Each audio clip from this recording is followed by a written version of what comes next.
right hand sa heart natin. Saan ba banda ang heart natin? Tanungin mo yung heart mo. Do I still believe? Tanungin mo yung heart mo. Kausapin mo yung puso mo ngayon. Do you still believe? Do you still believe that God is your healer?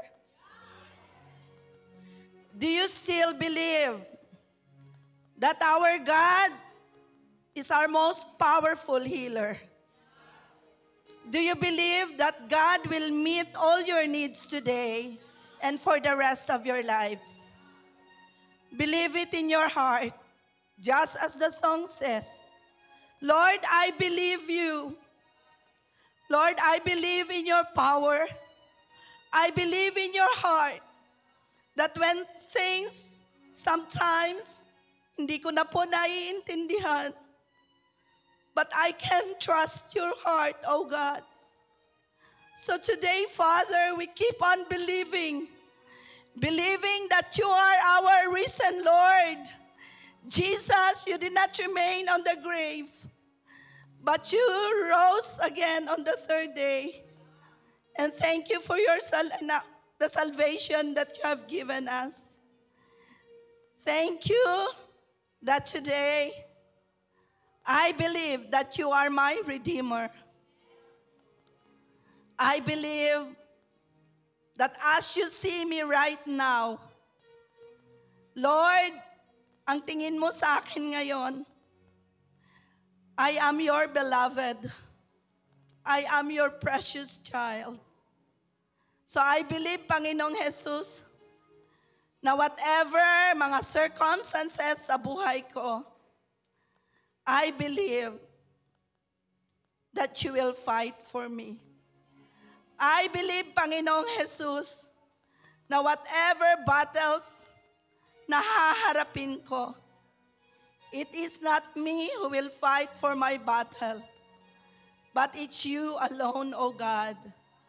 Because ikaw lang, Panginoon, ang haharap at lalaban ng lahat ng battle ko. I believe that sure ang victory sa buhay ko. So, Panginoong Jesus, kami po ay makikinig sa iyong mga salitang ngayong araw na to. Andito kami dahil meron kang gustong marinig namin. Hindi lang yung gusto naming pakinggan. Panginoong Jesus, I pray na kung mabigat man ang puso namin pagpasok namin sa bahay-sambahan na ito, Panginoong Jesus, yakapin mo po kami.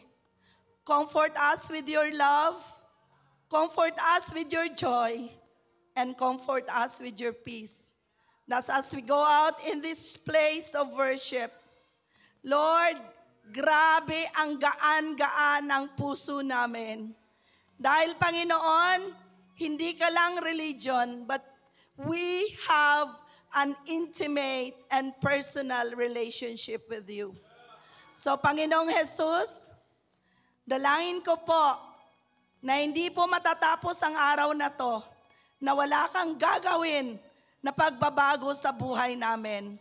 And today, Lord, salamat that we will experience a miracle of heart, oh God, of a changed heart, Father. Lord, I pray that you would also hasten the footsteps of those who are still coming. I pray, Father, that they will arrive on time so that they will listen to your word, oh God. Because only your word is so powerful that would touch our hearts. Lord, we continue to pray for our nation, the Philippines. Lord, we believe that you love us, oh God. You love the Filipino people, Father. And we believe, oh God, Lord, hindi man namin maintindihan, Panginoon, ang mga nangyayari ngayon sa aming bansa. But we still declare that we love the Philippines. We declare, Lord, our Filipino people. And alam namin, Panginoon, that we are special in your sight. And you are sovereign, Panginoon. I declare and I believe that you would take full control of our nation, O God. At hindi po kami, Lord, mabagabag dahil alam namin that you want to give the best for all of us.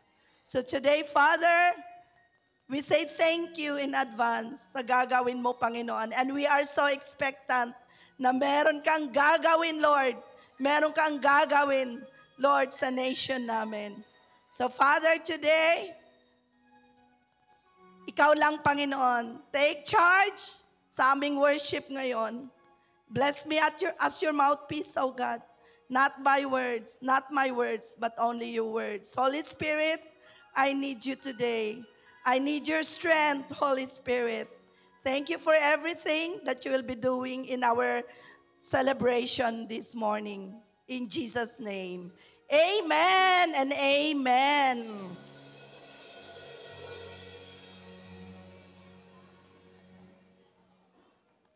Akumpanyo.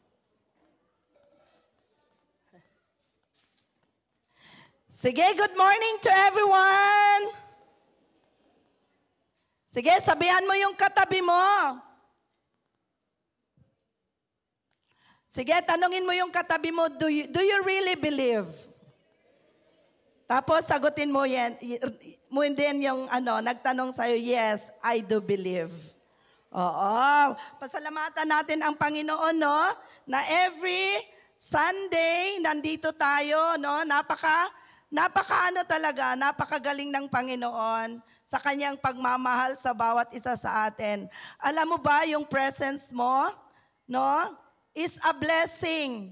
Pwede mo bang smile yung katabi mo? Your presence is a blessing, no? Even lalo na yung smile mo na yan. Yung smile mo na yan nakaka-encourage sa akin. Kaya pabalik-balik ako dito every Sunday. Sige. Pwede ba natin palakpakan ng Panginoon? Okay. So this morning, sa mga first-timers, meron po ba tayong mga first-timers dito? No, raise? Wow! Okay. O yan! Palakpakan naman natin. Dito, may first-timer po ba tayo dito? Ayan! Okay, dalawa na po. Dito, may first-timer po ba tayo dito? Yan! Tatlo po sila. And dito, may first-timer po ba tayo dito? No, parang meron. Meron ba dito? Sige, palakpakan naman natin ang mga first-timers natin. Okay, let's have our CCFI cheer. Sige, we have 1, 2, 3, 4, 5. 5 first-timers today. Glory to God, no? Hindi talaga tayo nasisiro in this church. Sige, CCFI cheers! 1, 2, 3. Welcome! Okay, we welcome everyone in this church. Magpapakilala pala ako. Ako si Pastora Jane Lihe. Hindi po ako yung crying nga pastor, ha? No, we are the senior pastors in this church. Pauwi na po ang aking husband, no, by Tuesday. And we are so blessed because we are here, no. Nag-serve kami dito sa Pulumulok. Hindi po, we are not serving alone. We are serving with other leaders po dito, mga associate pastors and mga leaders. So paulit-ulit ko pong sinasabi na kung kami lang po, hindi po namin kaya. Of course, by the grace of God. Magpapasalamat kami sa Panginoon dahil binibigyan niya kami ng mga leaders who are so in love and passionate then, no, to love souls. No, and that's why you are here today. So, ang church po natin is Christian Church Fellowship International. I-kompleto ko na lang po kasi ang minsan pag tinanong ka, ano ang CCFI? Nagkabaliktad-baliktad ng gingon. So, ang church po natin is Christian Church Fellowship International. No? And I welcome everyone, ang mga first-timers. So, ang prayer ko po is, sana this will not be the first and the last, but this will just be a beginning of a wonderful relationship with Jesus and with your fellow. This is your family. Welcome kayo dito. This is your big spiritual family. Okay ba? So, today, we are already on the 3rd week of March. Ang bilis talaga ng panahon, no? Kahit kanina, tiningnan ko ang oras, ang bilis ng oras. So, sino nandito last week, last Sunday? Sino po ang na-bless sa word last Sunday? Sino po ang pinag-usapan natin? Oo. Sino? Si Peter. And then, meron tayong Peter dito. It's you, Peter. We've been talking last Sunday. Oh, joke only. Okay, so, no? Sino ba si Peter? Who is Peter? Okay, no? Sino ba si Peter? He was one of the 12 disciples of Jesus, no?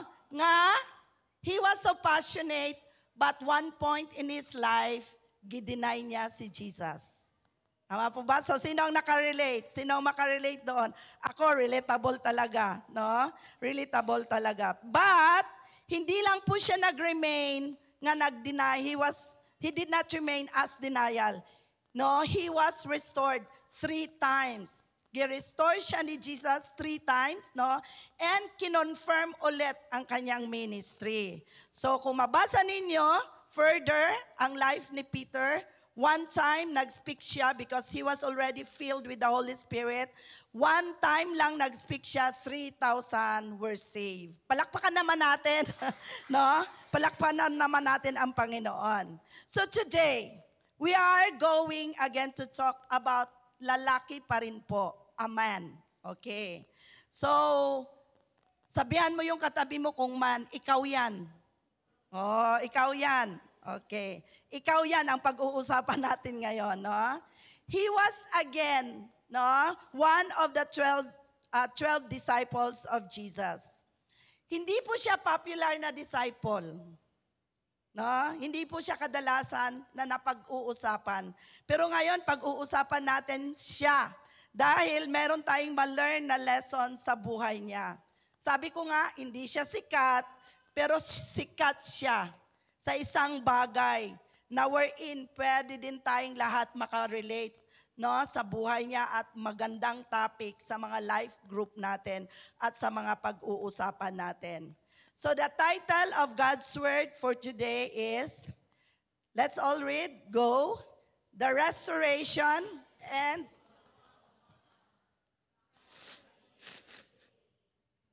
okay. So, pag narinig nyo ang pangalan ni Thomas, ano ang dumarating kaagad sa mind ninyo? No? Ano? Ha? Ano yon, Pastora? Doubting. Yes, doubting Thomas. Pero bakit dito from unbelief? Bakit hindi sinabi dito from doubting to faith? Bakit unbelief? Okay, sige, let's learn a new thing today. I hope this is a new thing to all of us. Let's all rise up to give honor to the Word of God. And let's read the Word, ang John 20:24 to 28, New King James Version. Sige, go.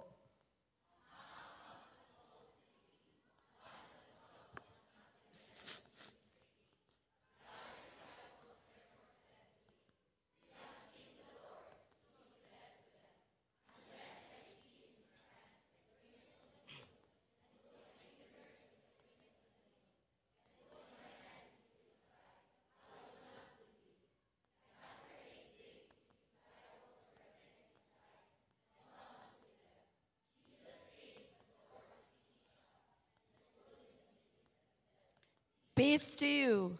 Then he said to Thomas, reach your finger here and look at my hands, and reach your hand here and put it into my side. Do not be unbelieving, but believing. And Thomas answered and said to him, my Lord and my God. Jesus said to him, Thomas, because you have seen me, you have believed. Blessed are those who have not seen and yet have believed. Palakpakan natin ang word ni Lord. Let's all sit down. Thank you. So, kung makita ninyo ang scene na ni, no? Unsa ang mabutang sa inyo ang mind? No? Unsa gani ang usually nga atong ginaingon kay Thomas? No? That maybe he was absent by this time. The absent na disciple. Absent siya ani na adlaw. You know what? Thomas missed that experience of seeing Jesus on his resurrection.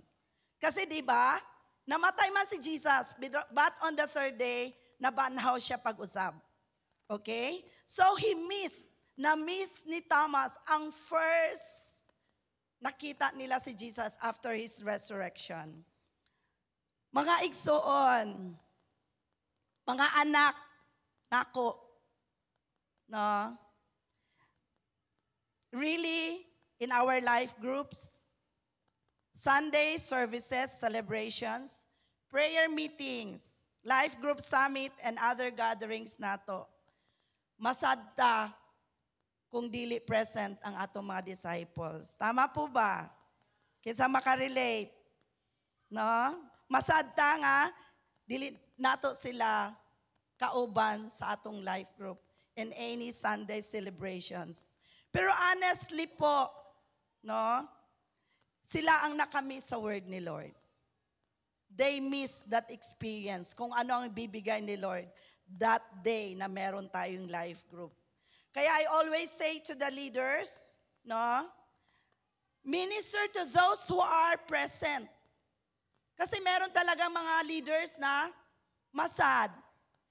Diba? Ma-discourage.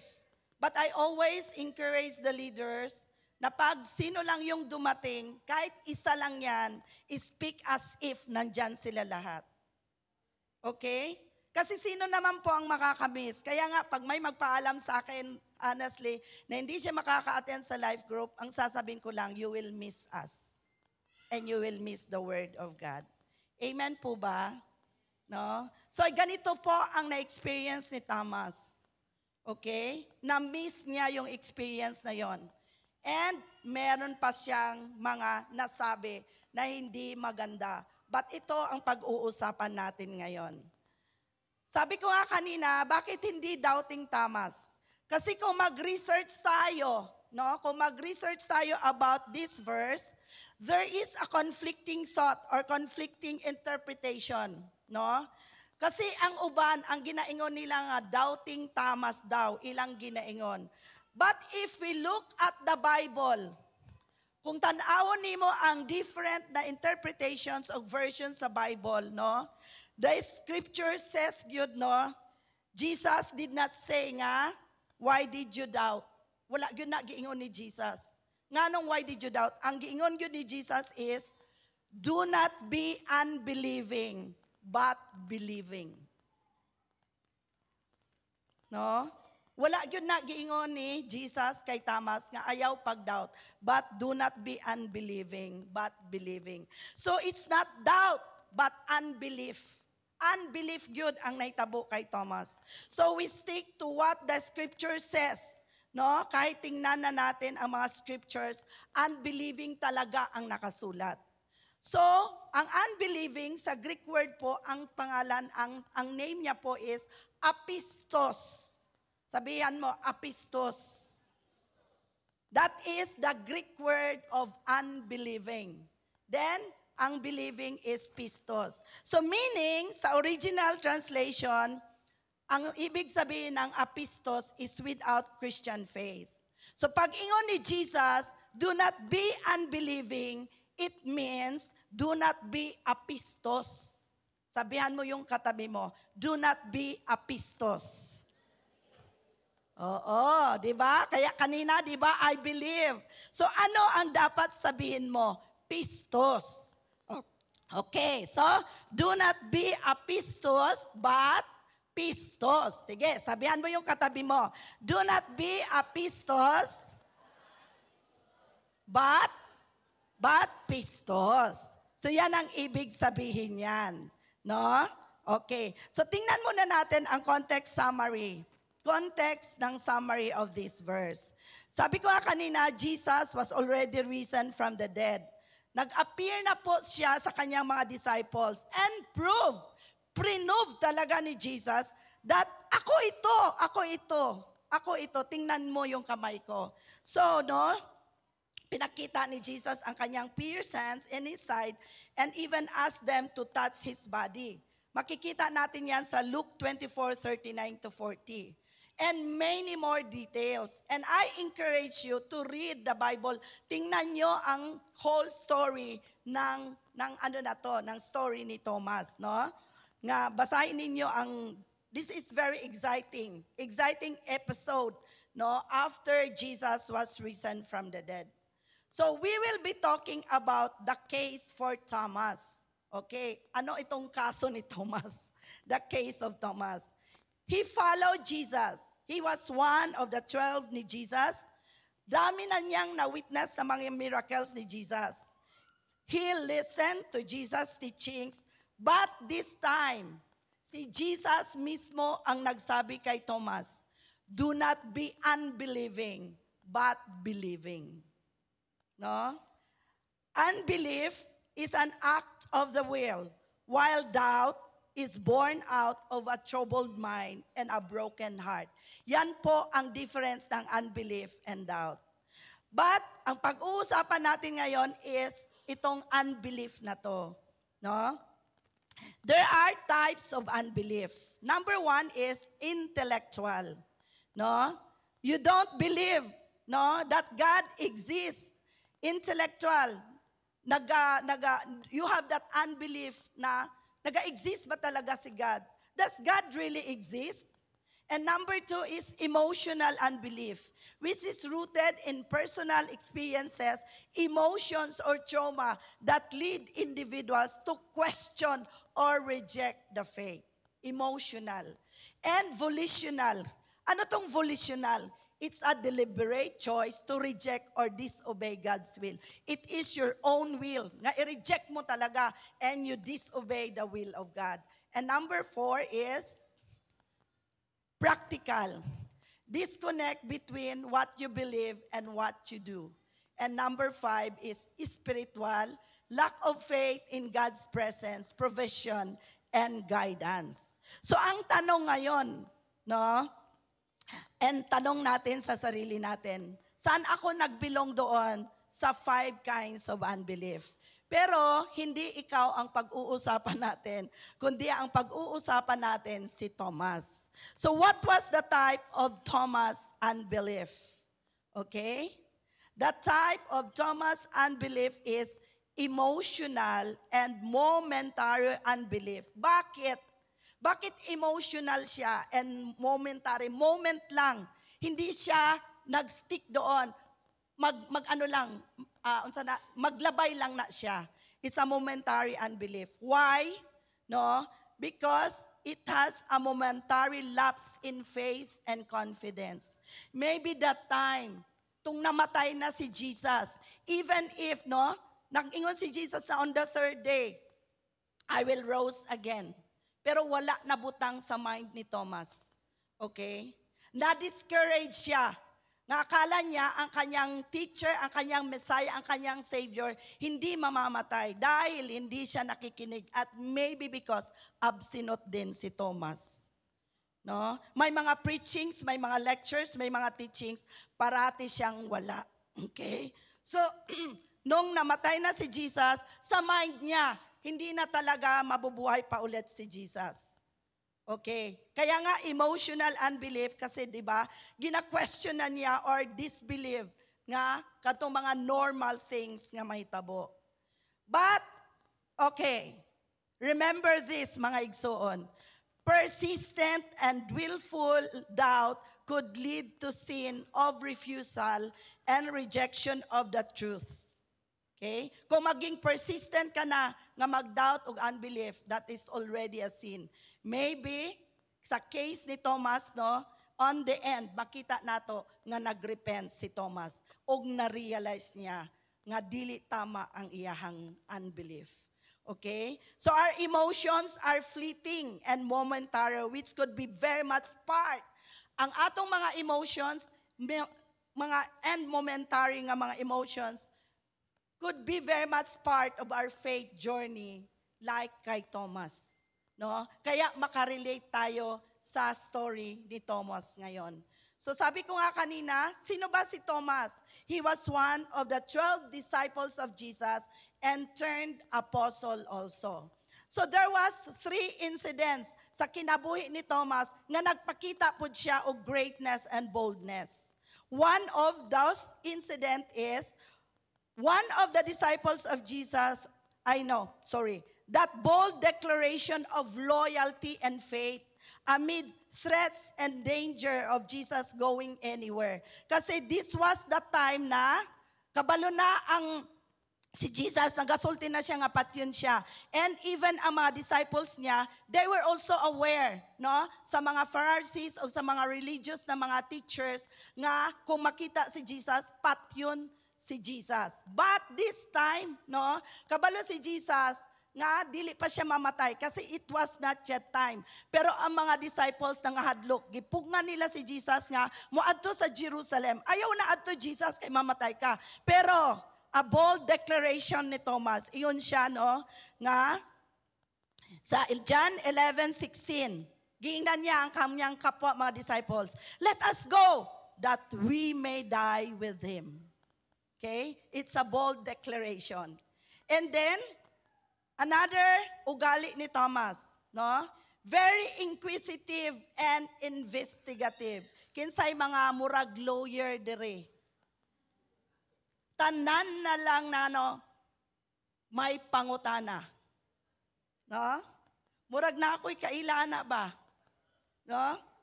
Tanan na lang nga istorya nimo mangutana siya. Ha? Mga asawa? Oh, mga asawa. Asa kagikan. Unsa oras na kamo uli? Nganong karon lang kani uli? Investigative mga Thomas na ina, no?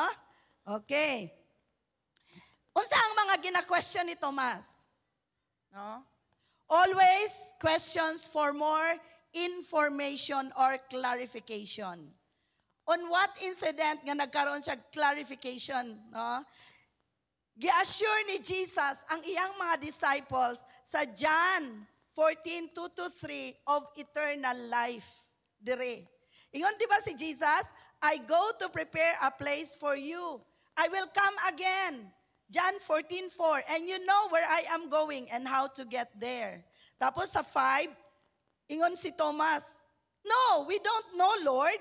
Thomas said, we haven't any idea where you are going. So how can we know the way? Unsa gani na yung style? Choleric.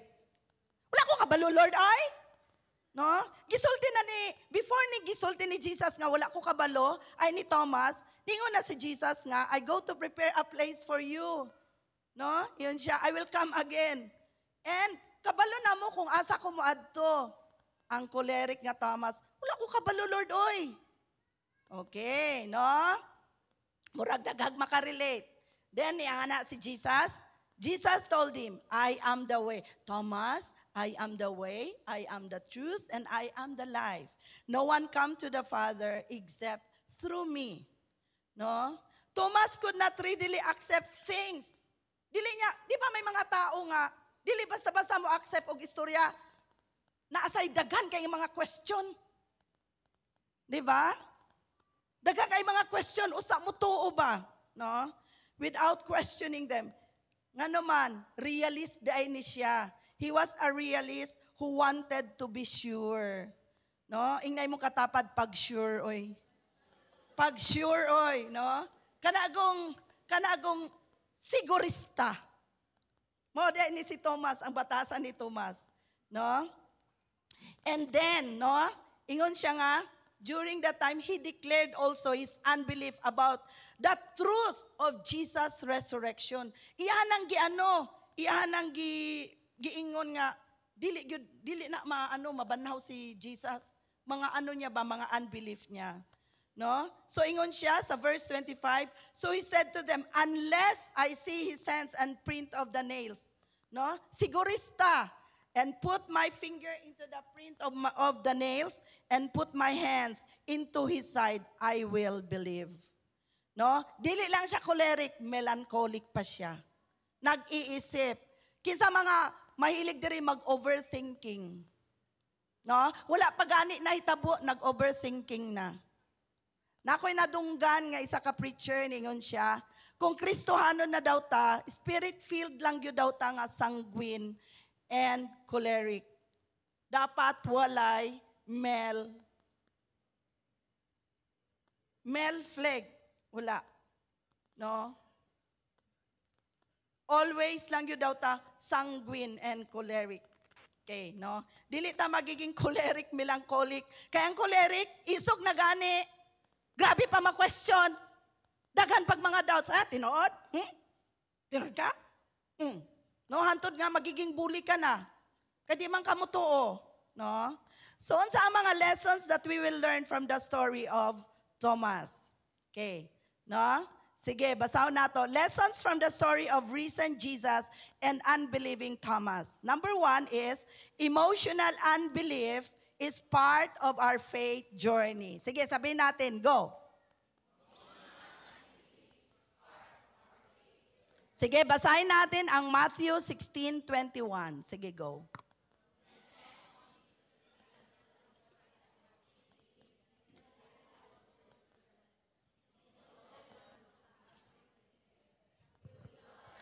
At the hands of the leaders and the leading priests and the teachers of religious law, he would be killed and he would be raised on the third day. Ito na yung sinasabi ko kanina. And then sa Luke 18:31-34, sige, basahin natin. Gathering the 12 disciples around him, Jesus told them, "As you know, we are going to Jerusalem, and when we get there, all the predictions of the ancient prophets concerning the Son of Man will come true. He will be handed over to the Romans to be mocked, treated shamefully, and spit upon. They will whip him and kill him, but on the third day he will rise again." But they didn't understand a thing he said. Its significance was hidden from them, and they failed to grasp what he was talking about. Murag kita ba? Naakaron diri sa church, ay mo kasuko sa kuha. Naakaron diri sa church, nagalingkod. Physically present but mentally absent. Naglaroy-laroy ang isip. Unsa kang among kaunon unya pagkatapos. Wala pa may paniod to, wala pa may bugas.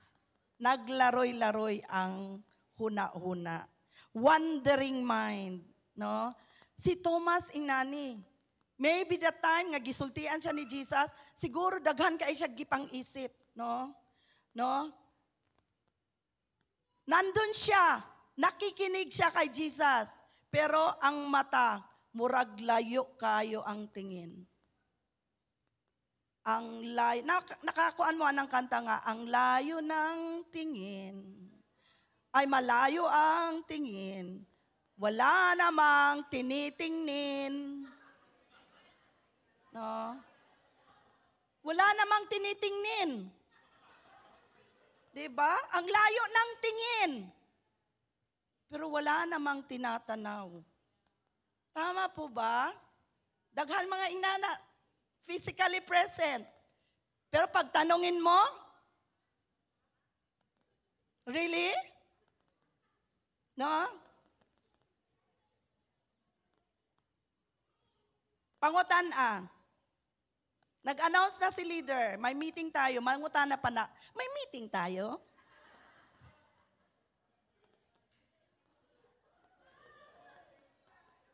Tama ba? Pag ulang nag-ingon si leader, mubalik na pud na. Kay namaon tatay GC. Di naman sa GC makita ang mga announcements. Mag-announce, walay meeting. Niabot, wala day meeting. Kaya wa man itanaw sa GC. Okay? Naa sa life group, nag-announce si leader. Pag abot sa balay, unsa gani ang date, mami, sa encounter? Mga inana. Okay? So, hindi ka nag-iisa. Meron tayong makarelate. Si Thomas. Malayo ang tingin, wala namang tinitingnin. No? Si Thomas, siya yung to see is to believe. Hanggat hindi ko nakikita. Okay? He had to see for himself. Kabalo ba mo? He was the last disciple who conceded nga nagtuo about the resurrection of Jesus from the dead. Siya ang pinakalas nga nituo nga si Jesus indeed nabanhaw from the dead. Okay. And number 2, grabe, praise God yun ang atong Jesus. Jesus meets us in our unbelief. Amen po ba? Tatagpuin niya talaga tayo. Titingnan niya talaga tayo sa ating mga unbelief. Kaya basahin natin ang verses 26 to 28. Sige, basahin natin. Go. And after 8 days, his disciples were again inside. Praise God! Present na si Thomas, ani. No? And Thomas with them.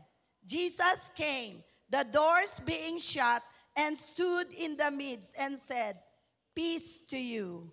Then he said to Thomas, "Reach your finger here and look at my hands, and reach your hand here and put it on my side.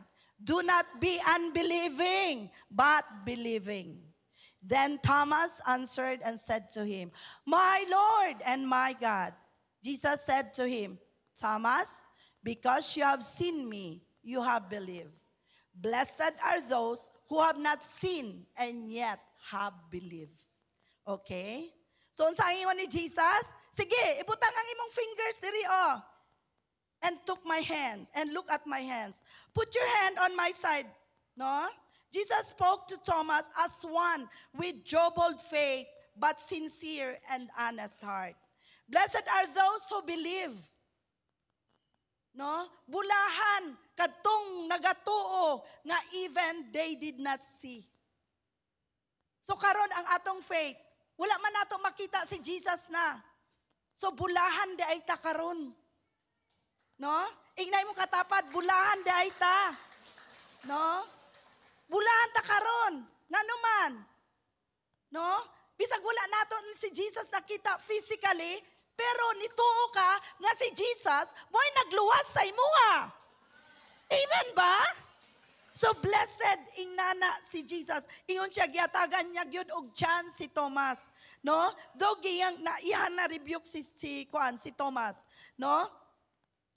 Though it was not easy for Thomas to believe, though he had already personally, physically been with Jesus. No? Katong time na to, how much more kita today, for us today, and the generations after Jesus. No? That's why, mahirap pong maniwala. Kaya binigay ni Jesus ang promise na to. Kahit hindi mo pa ako nakikita, dahil naniwala ka sa akin, sa atin ito lahat. No? Kaya you are blessed. Blessed ka, bulahan ka. Amen po ba? So sa Bible, hindi lang po isang tao ang sinabihan na blessed. Kitang tanan nga mituo karon kay Jesus na hindi kahit hindi natin siya nakakita, we are all blessed. Amen ba? We are all blessed. So real encounter with Jesus restores and renews our faith. It turns our unbelief to faith. Amen ba? No? Kung, di ba, kinsa ang naka-encounter na kay Jesus dire? Oo, kinsa na ang naka-encounter? Na-renew ba ang atong faith? Di ba dati masyado tayong madudahuso? Di ba? Unbelieving kayo, pero that unbelief turns to faith. So this encounter with Jesus caused Thomas to immediately say, "My Lord and my God." Ito talaga ang sinabi ni Thomas. Yung nakita na niya talaga, no, yung kamay ni Jesus. Ano ang sinabi niya? Sinabi niya kaagad, "My Lord and my God." No? An encounter with the resurrected Jesus vanished all unbelief like morning mist in the sunlight. Amen po ba? Are we also like that? Thomas, the unbelieving, became, kabalo ba mo? He was once ang iyang past life, unbelieving na person si Thomas. But he became one of the fullest and firmest believer among the apostle of Jesus after that encounter.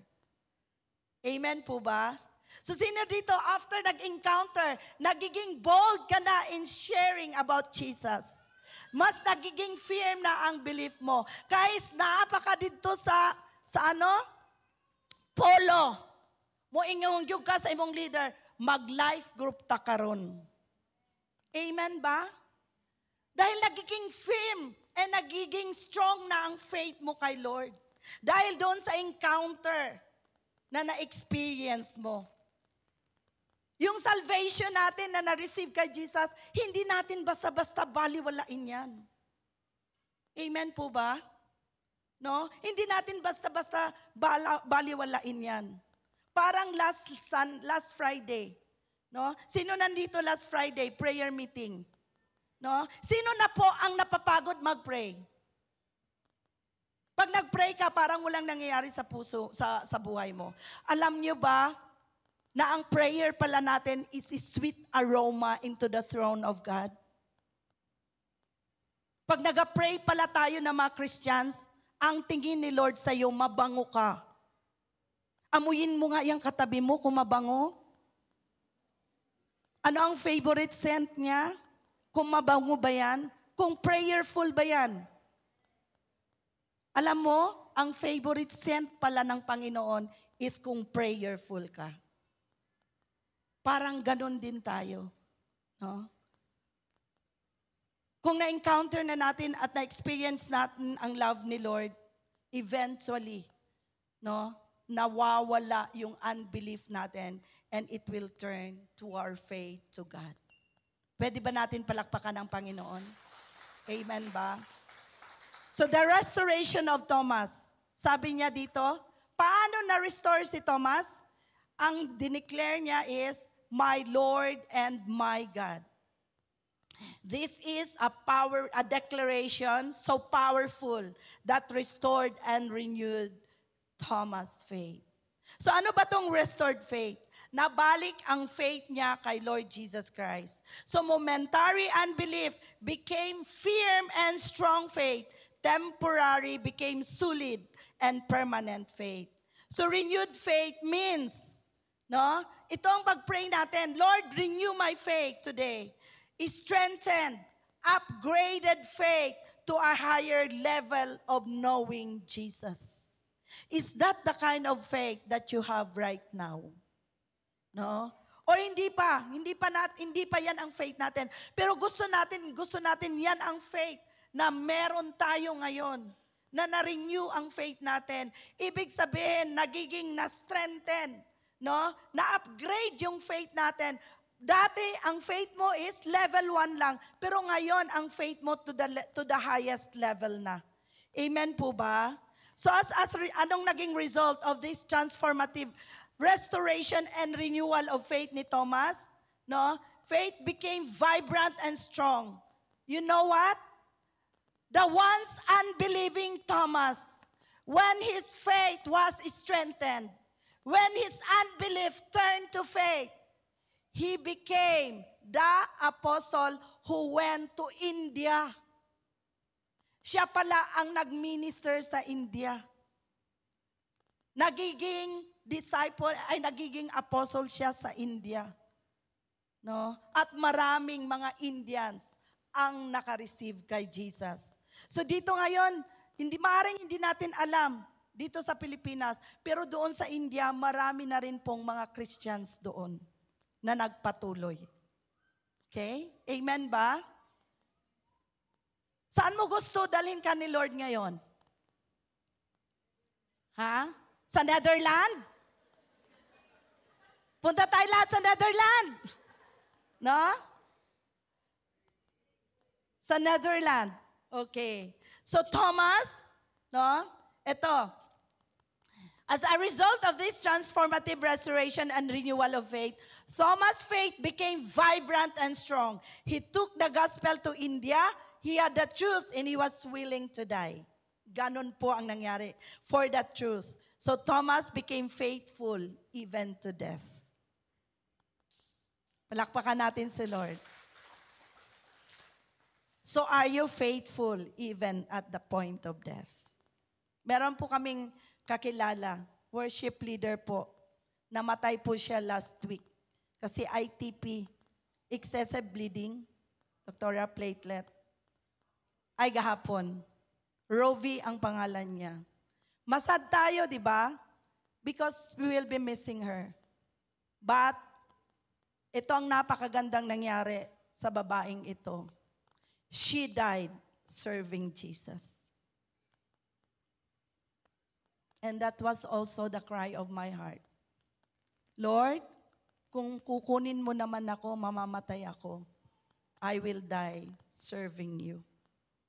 I will never quit of my faith. At ito ang nangyari kay Thomas. When Thomas' unbelief turned to faith, he became so bold. And he was ready to face death for the sake of Jesus. What are we willing to do for Jesus? Last LGS din, mga sacrifices. Ano po ba ang mga small sacrifices na kaya nating ibigay kay Jesus? Hindi po natin kailangang ibenta yung ari-arian mo. Ibenta mo yung kotse mo para isacrifice mo kay Jesus. Hindi po ganong mga sacrifices. Ano po ang mga little sacrifices that really gives, no, big impact sa kingdom ni Lord? Ikaw ang mas nakakaalam. Kung anong mga sacrifices. Even sa pag-upo mo dito ngayon, it's a little sacrifice. Amen po ba? No? Uncomfortable ka, pero a little sacrifice. And alam ko nakikita ni Lord yung heart mo ngayon. Amen po ba? So like kay Thomas. Thomas, ano nangyari kay Thomas? From unbelief to a radical faith. Ano yung radical faith? No? Ano yung radical faith? Faith na wala nang takot. Faith na kahit ano ang mangyayari sa buhay mo, hindi mo i-give up si Lord. Kahit anong mga problema, sakit ba yan?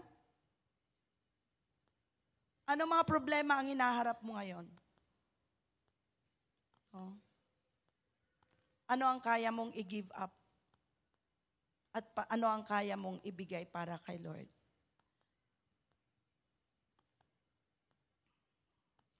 Anong kaya nating gawin ngayon? Are there times we are overcome by our emotions that we tend to momentarily question and not believe God can do the impossible? Meron bang mga impossible things sa buhay mo ngayon na feeling mo, parang wala naman si Lord sa akin? Ano yung mga unbelief sa buhay mo ngayon?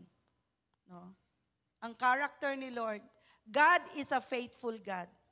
He is God even if ano ang mga nangyayari sa buhay natin. Pero do we question the character of God? Do we still question kung may mga problema ka? I-question pa rin ba natin, why does God allow evil and suffering? Kini-question pa rin ba natin hanggang ngayon? Is the Bible really the Word of God? Totoo ba talaga ang Bible comes from the Word of God? Can I trust the Word of God? Itong mga questions na to, we are questioning the character of God. Can I really be sure that I am going to heaven? Meron pa po bang nag-aano dito? Nag-iisip na kung totoong pupunta ako sa langit? Sure na po ba na pupunta tayo sa langit? Bakit sure na tayo? Dahil I accepted Jesus Christ as my personal Lord and Savior. At kung totoong inaccept na natin si Jesus as our personal Lord and Savior, there must be a change of lifestyle. Alam na natin na mali yan. Why do we keep on doing it?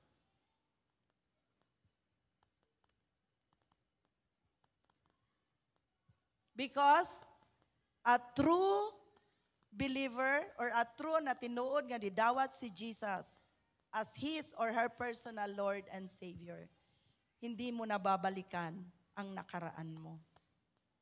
Amen po ba? Pero may provision naman po si Lord because God is a God of second chances. Alam naman natin, nagkasala tayo. Meron ding provision si Lord. Now, we don't remain nga nakasala lang. We always confess our sins to God. Lord, pasaylo ako, nakasala ko. I asked for forgiveness. Amen po ba? Ask for forgiveness. And believe in your heart that when you say, you confess, I ask for forgiveness, believe in your heart that God has forgiven you. Believe it in your heart. And wag na nating balikan. Wag na nating balikan yung mga kasalanan na nagawa natin. Amen po ba? Amen. God is a gracious. Remember, God is a God of love.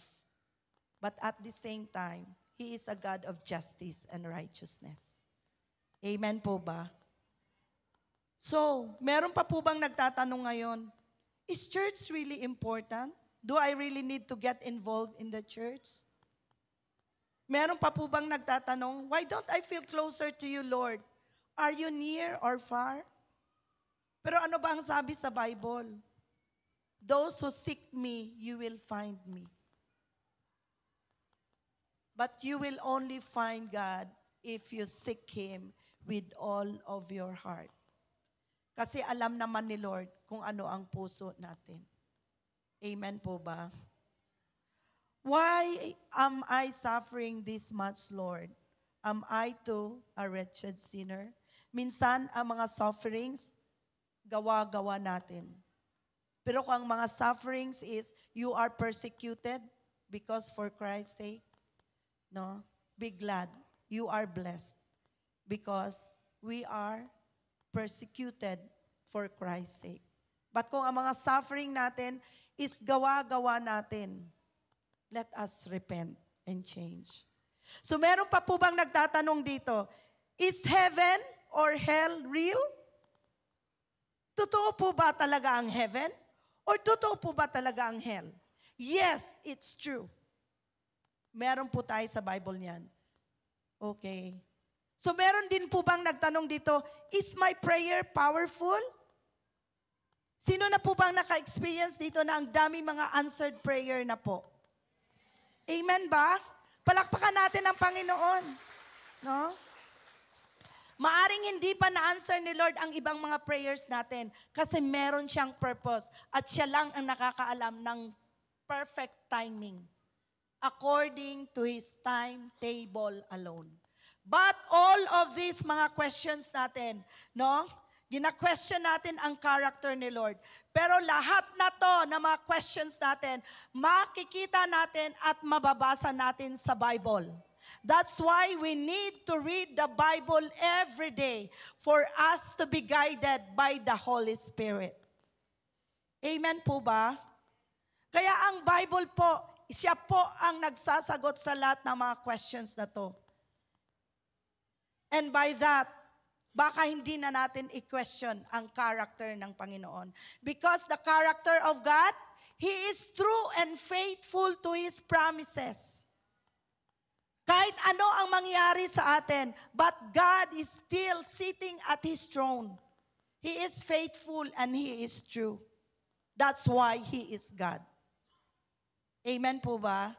No? So kung ano man ang mga nangyayari, meron si Jesus gusto na i-learn natin na lesson. Okay? So like Thomas, unbelief can be a normal, sige, basahin natin, go. Unbelief can be a normal part of our spiritual journey, and seeking answers and guidance is a sign of spiritual maturity. Thomas was given a second chance to believe, another demonstration of God's mercy and grace. Paul, thank God for the Holy Spirit, who is our ever-present God, who guides us through our unbelief to faith in Jesus Christ. Seek Jesus to find faith in your unbelief. Seek Jesus to restore and renew your faith. So ngayon, lahat tayo ngayon, no? Do you want to renew your faith to Jesus right now? Okay? You can pray to God. No? Ipa-search na to ang atong heart karon kay Jesus. Lord, what kind of heart do I have? Do I have a heart of unbelief? Or do I have a heart full of faith in you? So right now, can we all close our eyes? Hindi ko po alam kung ano ang nasa puso nyo ngayon. But Jesus knows your heart. Alam ng Panginoon kung ano ang nasa puso mo ngayon. Remember, our prayers are sweet aroma to the throne of God. So speak, open your mouth. Ikaw mismo, i-open mo yung mouth mo. At sabihin mo kay Lord, Lord, search my heart right now. Lord, search my heart. If there is anything in my heart, Lord, that does not believe in you, I don't like this, Lord. Take this away from me, Lord. Ayoko ng heart, Panginoong Yesus, na hindi naniniwala sa iyo. Ayoko po, Panginoon, na lumayo sa iyo.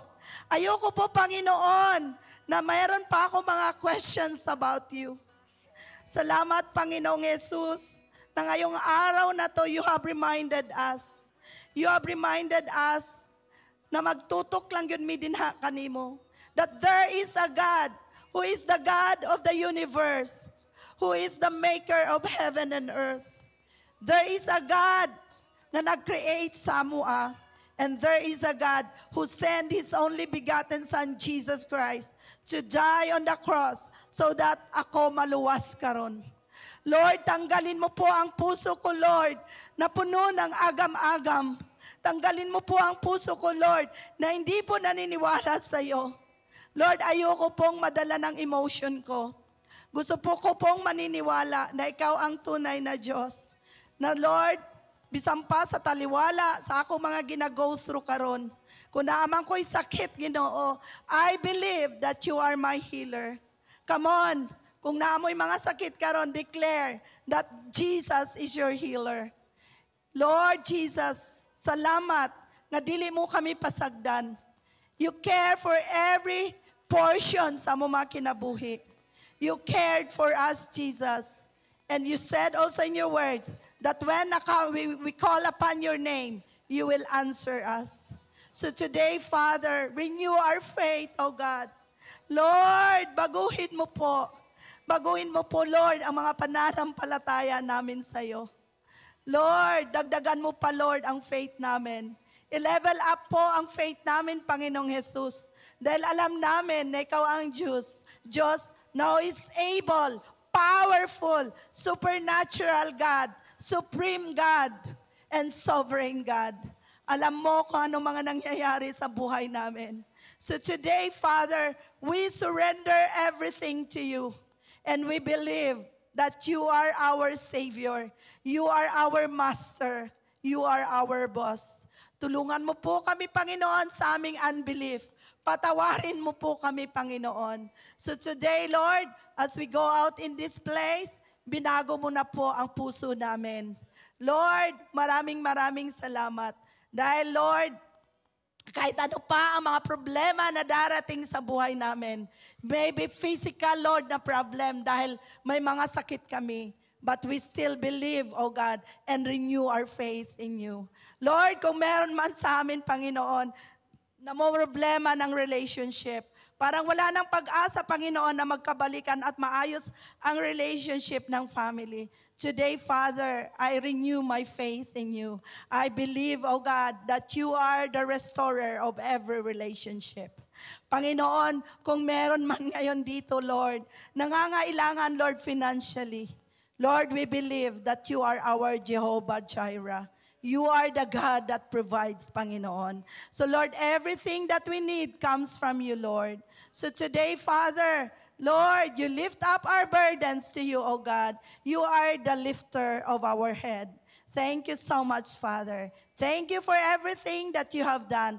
Lord, all glory, all honor belongs to you alone. In Jesus' name. Amen and amen. So, kumusta ang puso mo ngayon? No? Kumusta ang puso mo? Sige daw. Sige, kapain mo yung puso mo. Kapain mo yung puso mo. Magaan na ba? Magaan na? Amen. Palakpakan natin si Lord. Okay. So sa mga first-timers, okay, pwede ko ba makita, pwede ko bang ma-request ang mga first-timers to stand? Pwede po bang tumindig? Pwede bang matindog? Sige, mga first-timers, palakpakan natin si Lord. No, mga first-timers, this is a family. Palakpakan naman natin si Lord. Mga first-timers, tindog lang. Okay lang, tindog lang. So, na ako'y i-offer sa inyo, ha? Will you accept it? Regalo. Gusto niyo ng regalo? Dili bag, ha? Nagabaligyan na siya online sa bag.